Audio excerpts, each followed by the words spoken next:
Nag-company, nagbugis, umasenso. Ano ko yan? Hindi naman mag-picture. Ayan, oh, ma-enjoy nyo lang yung mga bugis nila. Mag-picture kayo pag may nagustuhan. Edi, pag-usapan nyo po. Kasi talaga namang maingganyo kayo. Ang gaganda. Oh, gaganda, lalaki ng puno.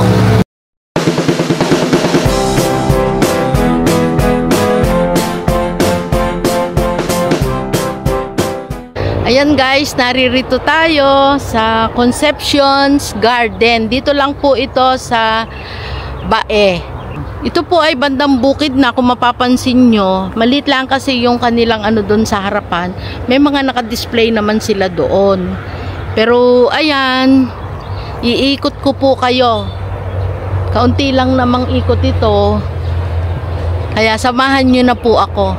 Guys, ito nung una ko mapuntahan, hindi pa ito ganyan kagaganda, hindi pa ganyan kalalaki. Pero ngayon, ilang taon din yung lumipas. Yan, napakagaganda na po. At ang nakakatuwa, sila Kuya Elding po ay nagdi-deliver. Anak niya po yung may-ari nito, si Madam Ayen. Shout out po. Yan, marami sila ditong magagandang halaman. Oh, pagpasok natin, ayan yung makikita natin. Oh, 'di ba? Talaga naman.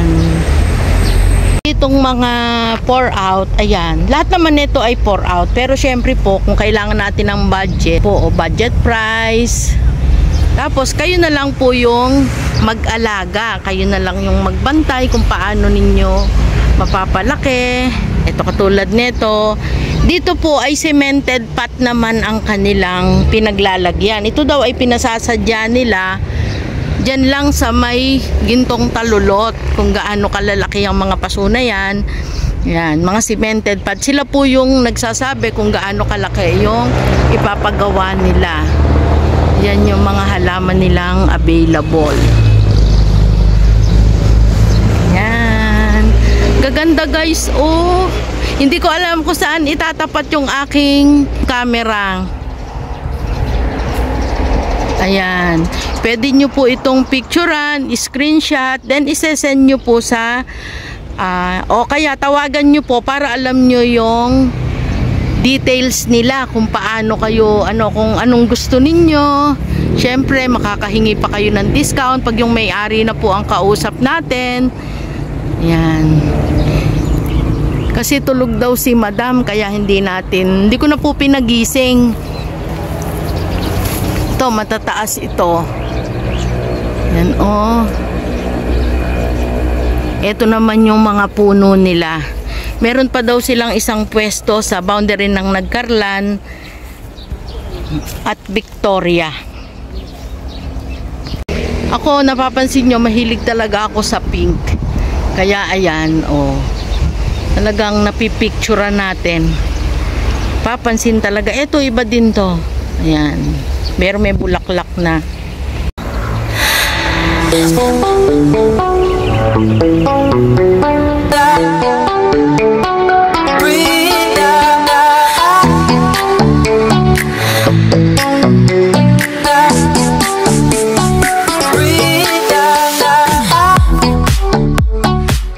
Maganda rin yung yellow na to katabi ng white.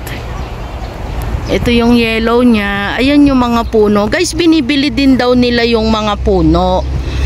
Meron din silang mga hunter. Ayan.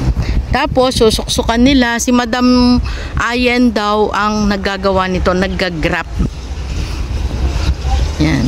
Ito, ganda oh. Ayun, dun pala sa dulo may mga maliliit.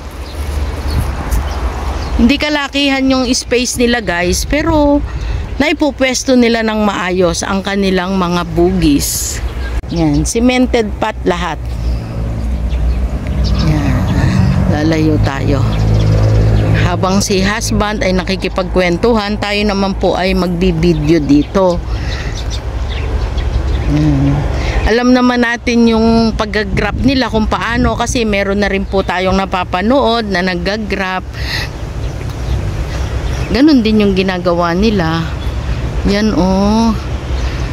Tapos ayan ang mga cemented pot. May ibon.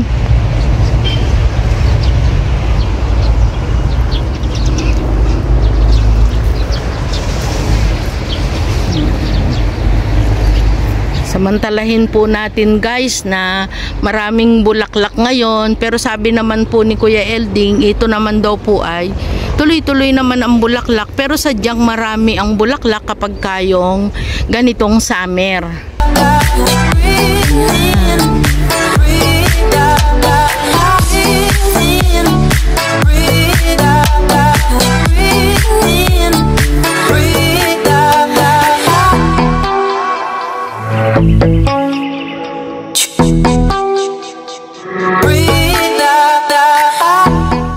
Bukid talaga to guys, kasi palayan yung mga katabi.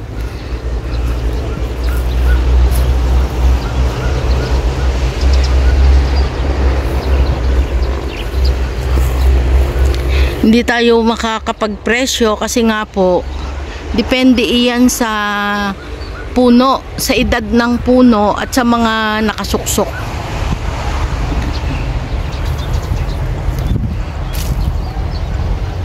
Pupunta tayo sa kanilang nursery. Ito kahit walang bulaklak maganda oh. Ayan. Ubos pala maliliit. Ganda po nito kahit walang bulaklak. Ayan oh, variegated. Doon na tayo. Oh, ayan guys ha, tayo nakapasyal na. Ang init-init talaga kasi iyan po talaga yung kulay, yung kailangan ng ating mga bugis para mas lalong gumanda yung kanilang mga bulaklak. Pero ayan, napakaganda nga po ng pagkakaalaga nila. Talagang pag nahilig, wala pong imposible. Napapag-aralan din. Sila daw mula pa pandemic Dati po yung mga anak ko na yan, nagka-company. Nagka-company. Napahilig. No, nahilig. Nag-resign. May panalo naman. Wala pa raw. Wagas maganda raw dyan. Walang amo sila. Oo. Nag-company. Napahilig sa bugis. Yumaman sa bugis. Nag-company. Nagbugis. Umasenso. Ano ko yan? Pagdidilig pala niyan, ngayong summer, ano yan? Araw-araw? Umaga lang? 3 beses po sa isang linggo. 3 beses sa isang linggo. Ini-sprayan din yan kuya ng insecticide? Hindi naman po hindi na. Bago lang. Ganda na naging desisyon ni madam. Hindi siya nagsisi. Ano kuya? Una siguro experiment lang Pero ano kaya ang dahilan niya? Bakit bugis? Sa dami ng halaman, bakit bugis? Hindi po siya nag-try na ibang halaman. Ito na talaga. Bugis na talaga. Ayan. Naku, salamat kuya. Ito po yung potting mix nila. Mas marami daw yung buhangin. Tapos meron din silang coco peat. Yan.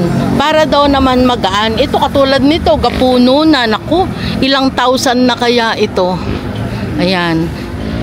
Laki na. Puno niya, napakalaki. Depende po sa laki ng puno. Grabe, puro cemented pot. Punta tayo doon sa may labas na kalsada. Ito tandaan nyo, meron dyang akasya sa labas. Ang lalaki ng kanilang mga paso. Ayan Meron silang mga budget meal dito, kaya wag po kayong mag-alala. Hindi naman lahat ay malalaki ang binebenta nila, may maliliit din. Yan, tawag lang po kayo sa kanilang number, nandyan sa ibaba. Ganda. Oo, ayan. Nagdi-deliver po sila kahit sa Tagaytay, kahit sa Rizal, kung saan man kayo. Basta i-PM nyo lang po sila or tawagan sa number na nandiyan sa inyong screen. Ayan, sa nakikita nyo po. Ayan gaganda guys. Ito matataas talaga sa akin, kaya ako po ay nakatingala. Tabing kalsada lang sila. Hindi po kayo lalampas kasi sila lang yung may mga malalaki ditong ganito. Ayan. Wala lang pangalan sa harap, pero madali po silang makita. Palalagyan nga natin kay kuya ng pangalan sa labas. Ayan o, pagkagaling kayo dun sa may McDo, ito o, ayan o, may tindahan dyan sa labas. Ano ba pangalan ng tindahan? Elsa Store. Ayan. Tigil na po kayo dyan sa Elsa Store, meron naman pedestrian doon. Kaya makakaano po kayo, kakapunta rito. May ibon guys oh. Ayan, nakadapo dalawa, ay lumipad. Ito po yung makikita nyong pedestrian kung kayo ay galing doon sa may Jollibee, sa McDo. Makikita nyo sa kaliwa ang Elsa Store. Ayan, kanila din po yung Elsa Store. At ito naman yung kanilang bugis sa bandang kanan. Maliit lang kasi yung gate guys. O ayan guys, hanggang nandito tayo sa Malilom, tayo ay magko-closing na. Maraming salamat po sa patuloy na sumusuporta sa ating vlog. Ayan, huwag niyo pong kalimutan i-like and subscribe ang ating channel, Plantita Verde PH. Hanggang sa susunod pong vlog natin, magkita-kita po tayo. Bye!